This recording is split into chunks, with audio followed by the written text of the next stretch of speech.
नमस्कार, अपन समाचारमा स्वागत छ। सुरु गरौं मुख्य समाचारबाट। भारतीय प्रधानमन्त्री मोदीको स्वागत परराष्ट्र मन्त्री ग्वालीले गर्ने रक्षा मन्त्री पोखरेलको भनाई। सिन्डिकेट अन्त्य गर्ने सरकारसँग सहमति गरेका यातायात व्यवसायीहरूले गाडी दुर्घटनामा परे उपचार खर्च नबेहोर्ने। वाम गठबन्धनको घोषणा पत्र आधारित भएर नीति तथा कार्यक्रम ल्याउन माओवादी केन्द्रको सरकारलाई सुझाव। यमनको राजधानी सानामा रहेको राष्ट्रपति कार्यालयलाई लक्षित गरी सोमबार आक्रमण। र ब्याटिङ नचल्दा फेरि बेंगलुरु सनराइज हैदराबादसँग पराजित। अब समाचार विस्तारमा। परराष्ट्र मन्त्री प्रदीप ग्वालीले भारतीय प्रधानमन्त्री नरेन्द्र मोदीको स्वागत र रक्षा मन्त्री ईश्वर पोखरेलले गर्ने बताएका छन्। मोदीको भ्रमण सम्बन्धमा जनकपुरको स्थलगत अवलोकन र निरीक्षणका लागि आएका मन्त्री ग्वालीले जनकपुर विमानस्थलमा मोदीको स्वागतका लागि सवारी मन्त्रीका रूपमा रक्षा मन्त्री पोखरेलले नेतृत्वको टिम रहने बताएका छन्। उनले नेपालमा मोदीको तेस्रो आगमन रहेको पनि आगामी भ्रमण राजकीय भ्रमण रहेको बताए। ऐतिहासिक नगरी जनकपुरमा हुँदैछ। यो भ्रमण उहाँको तेस्रो भ्रमण हो र राजकीय भ्रमणको हिसाबले यो पहिलो हो। योभन्दा अगाडिका औपचारिक भ्रमणहरू थिए, यो पहिलो राजकीय भ्रमण हो। जनकपुर नेपालको असाध्यै महत्त्वपूर्ण ऐतिहासिक, धार्मिक र सांस्कृतिक नगरी हो र यस्ता विशिष्ट पाहुनाको पहिलो आगमनले मलाई विश्वास छ जनकपुरको महत्त्वलाई विश्वव्यापी रूपमा उजागर गर्न, धार्मिक र सांस्कृतिक पर्यटनलाई प्रवर्धन गर्न र दुई देशका जनताको युगौं पुरानो सम्बन्धलाई प्रगाढ बनाउन भ्रमण असाध्यै महत्त्वपूर्ण हुनेछ।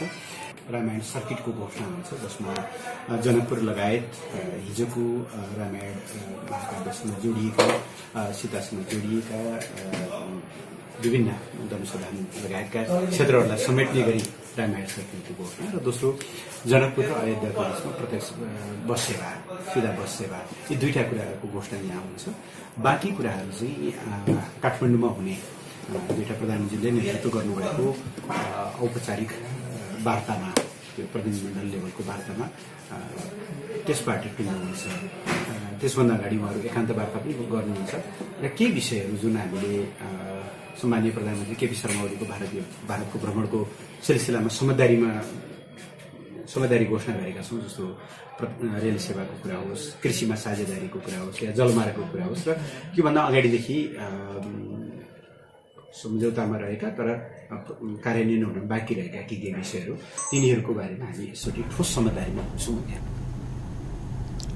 परराष्ट्र मन्त्री ग्वालीले जानकी मन्दिरको पूजापाठपछि भारतीय र नेपालका प्रधानमन्त्री द्वयले सामूहिक रूपमा रामायण सर्किट र जनकपुर धाम आराध्य बस सेवाको समुद्घाटन गर्ने समेत बताएका छन्। प्रधानमन्त्री ओली 12 बिघा रङ्गभूमि मैदानको कार्यक्रममा सहभागी नहुने समेत उनले बताए।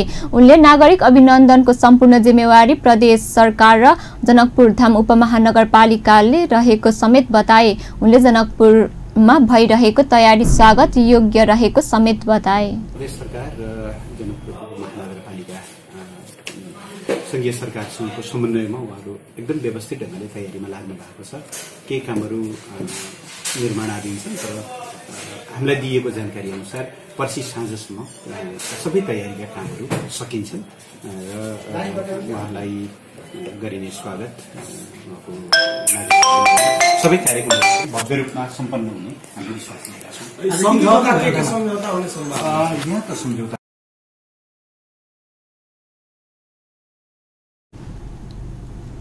बाह्र बिघाको कार्यक्रमपछि काठमाडौँ पुग्ने भारतीय प्रधानमन्त्री मोदीलाई गार्ड अफ द अनर प्रदान गर्ने, प्रधानमन्त्री र राष्ट्रपतिसँग शिष्टाचार भेटवार्ता हुने र सोही कार्यक्रममा अरुणा तेस्रो जलविद्युत आयोजनाका सम्बन्धमा एक सम्झौता सहित अन्य केही सम्झौता समेत हुने उनले बताए।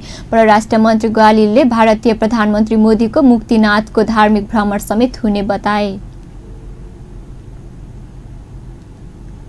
भारतीय प्रधानमन्त्री नरेन्द्र मोदीको भ्रमणका विषयमा भारतीय पक्षको अधिकारीको धारणा आएको छ।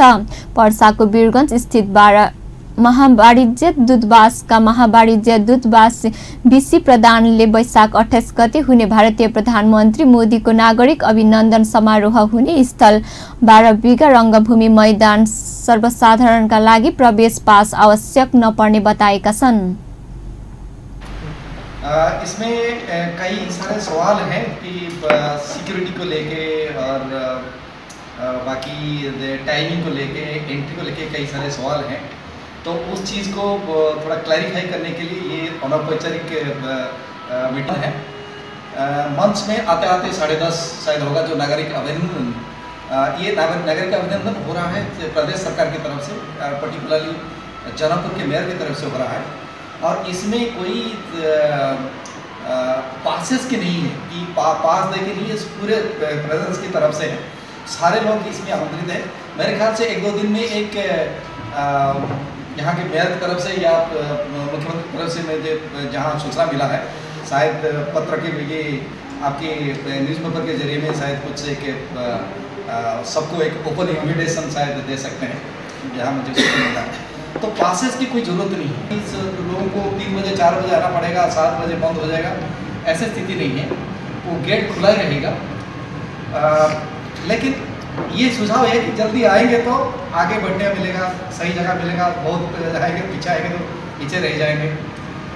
तो ये है जल्दी आने का। तो ये है कि सिक्योरिटी में थोड़ा सा टाइम लगता है, जो भी आएंगे सिक्योरिटी चेक हो गएगा, उसमें थोड़ा सा प्रक्रिया में थोड़ा सा टाइम लगेगा।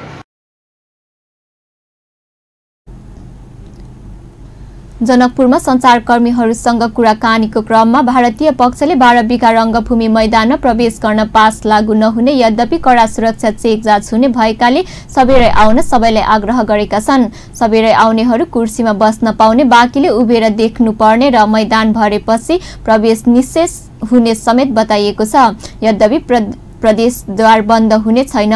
पत्रकार जगतलाई सहज समाचार सङ्कलनको वातावरण बनाइने समेत बताइएको छ। मिडिल में एक रखा गया है और काफ़ी स्पेस है।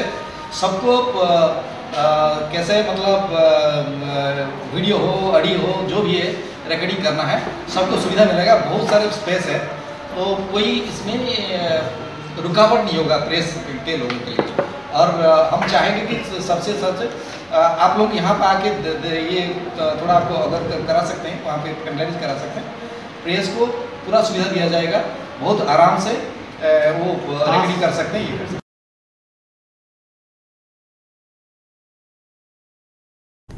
भारतीय पक्षले जनकपुर विमानस्थलदेखि जानकी मन्दिरसम्मको सवारी हुने सडकको दुवैपट्टि जनकपुरवासीलाई उभिन दिने निर्णय अहिलेसम्म नभएको समेत बताए। सुरक्षा समावेशीलताका कारण अहिलेसम्म सडक छेउमा मान्छे रहन दिने निर्णय नभएको समेत बताइएको छ।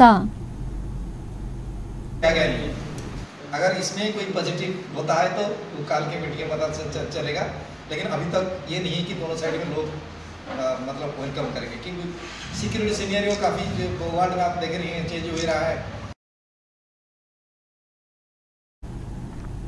जानकी मन्दिरमा हुने पूजा पाठ भने एकदमै भिभिआइपीहरू बाहेक कसैलाई प्रवेश नहुने बताइएको छ। राजर्षि राजा जनकप्रति भारतीय प्रधानमन्त्री मोदीको ठूलो आस्था रहेकाले राजा जनकप्रतिकै आस्था र श्रद्धाका कारण मोदी जनकपुर आउन लागेको भारतीय पक्षले बताएको छ। धार्मिक भ्रमणका क्रममा मोदी मुक्तिनाथको समेत दर्शन गर्ने कार्यक्रम छ। यता भ्रमणलाई दृष्टिगत गर्दै भारतीय सुरक्षाकर्मीको टोली समेत जनकपुर आउन थालेका छन् र आउने क्रम जारी छ। सुरक्षाकर्मी सहितको टोली सोमबार जनकपुर विमानस्थल भारतीय वायु सेवा निगमको विमान सिधै दिल्लीबाट जनकपुर धाम आएका छन्।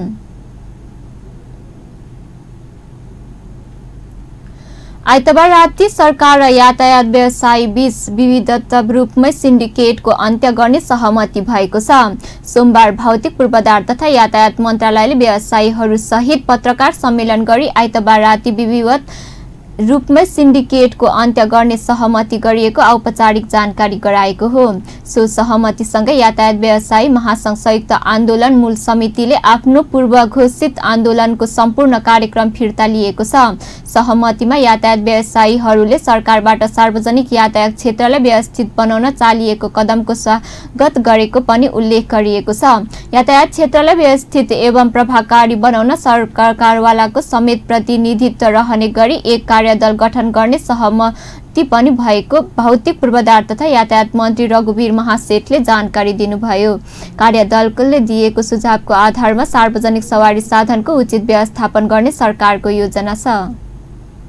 टिकट त खारिज भयो, तर जनताले के अनुभूति गर्ने?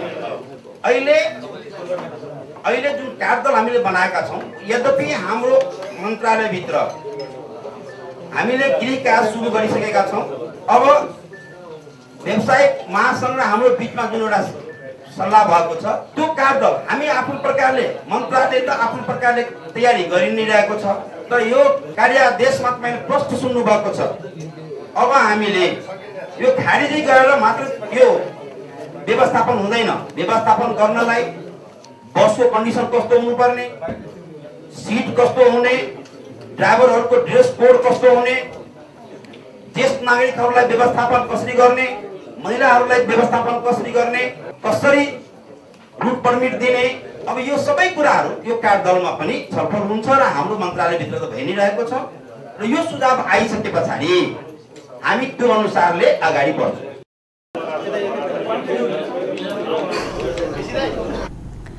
सहमति अनुसार एउटा मात्र सार्वजनिक सवारी साधन भएको सवारी धनीले पनि सवारी सञ्चालन गर्न पाउनेछन्। सरकारले सिन्डिकेट खारेज गर्ने विधिवत निर्णय गरेपछि त्यसको विरोध गर्दै यातायात व्यवसायीहरूले अनिश्चितकालीन आम हडताल सहितको आन्दोलनको कार्यक्रम घोषणा गरेका थिए। सिन्डिकेट अन्त्य गर्ने सरकारसँग सहमति गरेका यातायात व्यवसायीहरूले गाडी दुर्घटना परे उपचार गर्न खर्च नबेहोर्ने बताएका छन्। नेपाल यातायात व्यवसायी राष्ट्रिय महासंघका अध्यक्ष योगेन्द्र कर्मचार्यले यातायात समितिहरूको बैंक खाता रोक्का भएकाले गाडी दुर्घटना भए यात्रुहरूको उपचार गर्न नसकिने प्रस्ट्याउनु भएको हो। सोमबार भौतिक पूर्वाधार तथा यातायात मन्त्रालयले आयोजना गरेको पत्रकार सम्मेलनमा बोल्दै उहाँले आफूहरूको काउन्टर बस पार्कबाट हटाउने काम गरिएको भन्दै सडकबाट सेवा सुचारू गर्ने चेतावनी पनि दिनुभयो। अध्यक्ष कर्मचारीले विकल्प बिना नै सरकारले लिएको निर्णयबाट सर्वसाधारणको शास्ति बिहोर्नु पर्ने अवस्था आएको दाबी पनि गर्नुभयो। उहाँले आफूहरूको 2 लाख गाडी र त्यसमा अवैध मजदुरहरूको व्यवस्थापन तत्काल गर्न पनि सरकारसँग माग गर्नुभयो। तर आजदेखि हाम्रो त्यो जिम्मेवारीबाट मुक्त भयो भन्नुभएको छ। तर आजदेखि हाम्रो त्यो जिम्मेवारीबाट मुक्त भयो भन्नुभएको छ।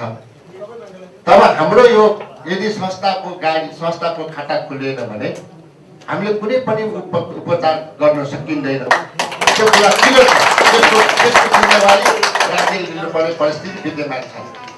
दोस्रो कुरा के हो भने अब हाम्रो यातायात सार्वजनिक यातायातका साधन करिब सार्वजनिक यातायात साधन 2 लाखको हाराहारीमा छ। तर अहिले सरकारले त सोच्नुभयो संस्थाको व्यवस्थापन सिद्धियो भनेर यो 2 लाख साधनको व्यवस्थापन कसरी हुन्छ?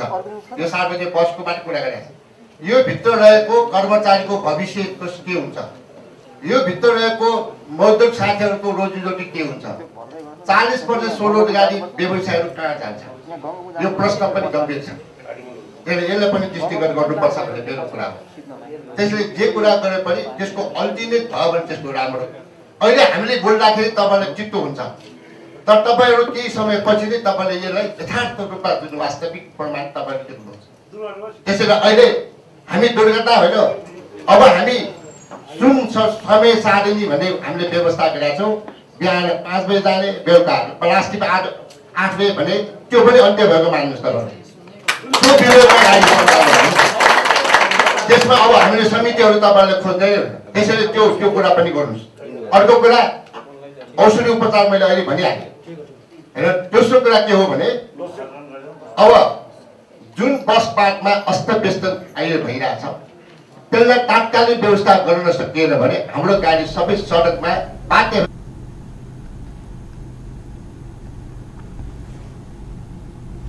महासंघले बस पार्कबाट समितिहरूको टिकट काउन्टर हटाउने निर्णयबाट पर्न गएको असुविधाको जिम्मेवारी सरकार आफैले लिनुपर्ने पनि स्पष्ट पारेको छ।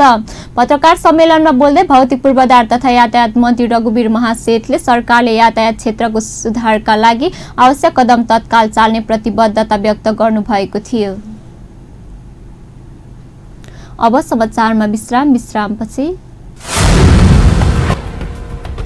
वाम गठबन्धनको घोषणा पत्र आधारित भएर नीति तथा कार्यक्रम ल्याउन माओवादी केन्द्रको सरकारलाई सुझाव।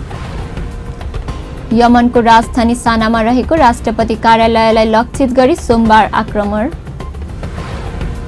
र ब्याटिङ नचल्दा फेरि बेंगलुरु सनराइज हैदराबादसँग पराजित। विश्रामपछि समाचारमा स्वागत छ। अब बाँकी समाचार। सत्तारूढ नेकपा माओवादी केन्द्रले वाम गठबन्धनको घोषणा पत्रमा आधारित भएर नीति तथा कार्यक्रम र बजेट ल्याउन सरकारलाई सुझाव दिएको छ। पार्टीको मंगलबार बसेको संसदीय दलको बैठकले वाम गठबन्धनले बनाएको साझा चुनावी घोषणा पत्र कार्यान्वयन हुने गरी नीति तथा कार्यक्रम र बजेट ल्याउन सरकारलाई सुझाव दिने निर्णय गरेको हो। सिंहदरबार स्थित पार्टी संसदीय दलको कार्यालयमा बसेको संघीयताको मूल्य मान्यतामा ओडिएर सरकारले नीति तथा कार्यक्रम र बजेट ल्याउनु पर्नेमा पनि जोड दिएको पार्टीका प्रमुख सचेतक देवप्रसाद गुरुङले जानकारी दिनुभयो।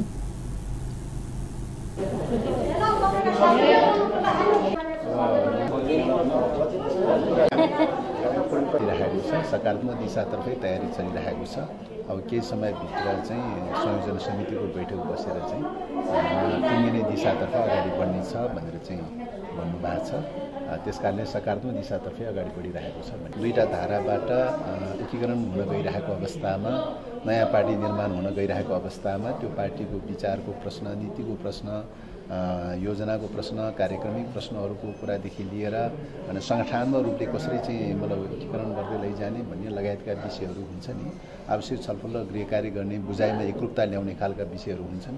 मूल रूपमा बुझाइमा एकरूपता कायम गर्ने विषयमा नै थोरै गृह कार्य र छलफलको माग भएर चाहिँ थोरै लेट भएको टाइम दिएको कुरा हो, अन्यथा विषय होइन।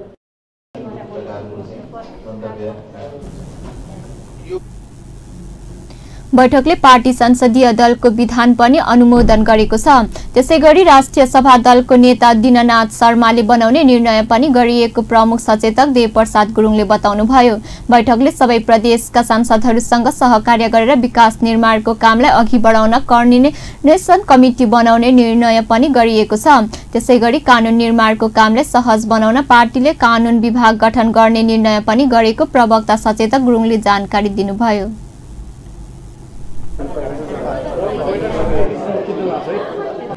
यो बजेट अधिवेशनमा कसरी अब हाम्रो दलका सांसदहरूले कसरी प्रभावकारी भूमिका निर्वाह गर्ने, बजेटमा कसरी रचनात्मक प्रकारको चाहिँ सुझावहरू, राय परामर्शहरू गरेर बजेटलाई कसरी प्रभावकारी बनाउने भन्ने कुरा नै हो। किन त भन्दाखेरि विगत कालमा निर्वाचनको क्रममा जुन प्रकारको घोषणापत्रहरू जारी गरिएको छ, अब ती घोषणापत्रमा प्रतिबद्धता जाहेर गरेका विषयहरूको बारेमा अहिले तत्काल यो वर्ष कति चाहिँ सम्बोधन गर्न सकिन्छ, विकास निर्माणका इस्युहरूमा कति सम्बोधन गर्न सकिन्छ भन्ने कुरा पनि हुने भए। अर्को सङ्घीयताको प्रणालीमा गएको हुनाले सङ्घीयताको प्रणालीमा केन्द्रमा कुन प्रकारका बजेटहरू हुन्छन् र प्रदेशमा कुन प्रकारका योजनाका बजेटहरू पठाउने, स्थानीय तहमा कति पठाउने, के गर्ने भन्ने खालका नीतिगत विषय पनि हुन्छन्। त्यसैले यी नीतिगत विषयहरूको साथै यो बजेटलाई प्रभावकारी र जनमुखी कसरी बनाउने भन्ने विषयमा चाहिँ एउटा रचनात्मक प्रकारको, सकारात्मक प्रकारको भूमिका खेल्नुपर्ने भएको हुनाले चाहिँ अब पार्टीको तर्फबाट मन्त्रीमण्डलमा सहभागी हुनुभएका माननीय मन्त्रीज्यूहरू र हाम्रा सांसदज्यूहरूको बिचमा चाहिँ सो छलफल गरेर एउटा एकरूपतामा अवधारणा निर्माण गर्नका लागि, सरकारलाई पनि आवश्यक फिडब्याकको लागि र सदनमा पनि आवश्यक प्रभावकारी भूमिकाको लागि चाहिँ यही विषयमा छलफल गर्नलाई हामी जुटेका हौँ।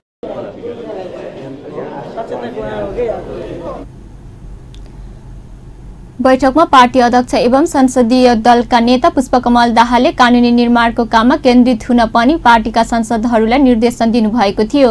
उहाँले सोमबार बसेको संसदीय दलको बैठकमा पनि बजेट ल्याउने विषयमा आवश्यक सुझाव लिखित रूपमा दिन पनि पार्टीका सांसदहरूलाई सचेत गराउनु भएको थियो। सरकारले जेठ 15 गते बजेट ल्याउँदैछ, त्यसअघि ल्याउने नीति तथा कार्यक्रम विषयमा पनि पार्टीको धारणा तय गर्न माओवादी केन्द्रले आन्तरिक छलफललाई तीव्रता दिएको हो।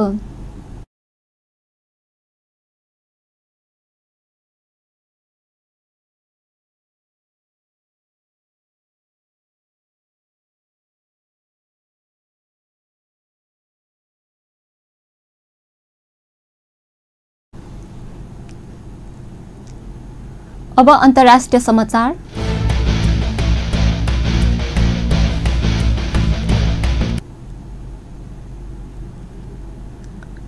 यमनको राजधानी सानामा रहेको राष्ट्रपति कार्यालयलाई लक्षित गरी सोमबार आक्रमण भएको छ।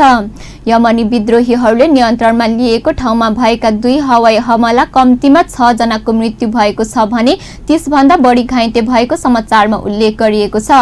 स्वास्थ्य अधिकारीहरूले एएफपीलाई दिएको जानकारी अनुसार विद्रोहीहरूले चलाएको अल मसिराह टेलिभिजनको साउदी अरब नेतृत्वको गठबन्धन सेनाले आक्रमण गरेको समाचारमा प्रसारण गरेको छ।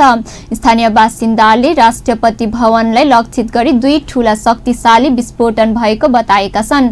केन्द्रीय बैंकबाट नजिकै रहेको एउटा बैंक र पसलको छेउमा विस्फोटन भएको थियो। विस्फोटनपछि भत्किएको ठाउँमा धेरै जना पुरिएको आशंका गरिएको छ। यमनमा हुन्थी विद्रोही र साउदी अरब नेतृत्वको गठबन्धन सेनाका बीचमा सन् 2015 देखि युद्ध रहेको छ। अब खेल समाचार।